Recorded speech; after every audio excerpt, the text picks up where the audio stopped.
Hello guys, మనం మధ్యప్రదేశ్లో ఉన్న ఓంకారేశ్వరి టెంపుల్కి అయితే వెళ్తున్నామండి. ఈ ఓంకారేశ్వరి లొకేషన్ వచ్చేసి మందాటలో ఉంటుంది. ఈ కాంధమాల్ డిస్ట్రిక్ట్లో ఉంటుందండి. ఇది ఉజ్జయిని నుంచి 145 కిలోమీటర్ల దూరం ఉంటుందండి.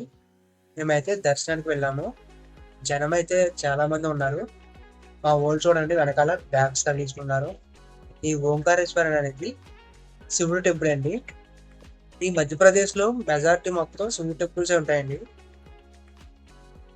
యాక్చువల్గా మేమైతే ఫ్రీ దర్శనానికి వెళ్ళామండి. ఈ ఫ్రీ దర్శనానికి వెళ్ళడం వల్ల జనం అయితే చాలా మంది ఉన్నారు. అసలు ఖాళీ అయితే లేదండి. ఇది కూడా అండి పాలరాతి నందీశ్వరుడు.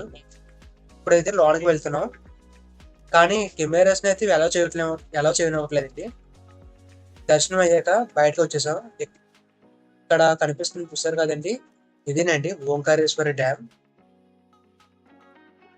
ఇప్పుడైతే మా రూమ్ కి అయితే వెళ్తున్నామండి. ఈ టెంపుల్ ఆపోజిట్ లోనే ఒక హోటల్ ఉంది. ఆ హోటల్లో రూమ్ తీసుకున్నాం మేము 2 days కి. ఓంకారేశ్వర్ టెంపుల్ చూడండి ఎలా ఉందో. ఇక్కడ అవుట్ సైడ్ స్క్రీనింగ్ కూడా పెట్టారండి బయట నుంచి చూడటం కోసం. దర్శనం అయ్యాక బ్రిడ్జ్ మీద నుంచి వచ్చేసాము.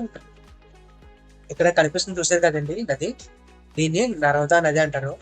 ఈ నర్మదా నది ఒడ్డునే ఈ ఓంకారేశ్వర్ టెంపుల్ అనేది ఉన్నదండి. Thank you for watching. Please subscribe.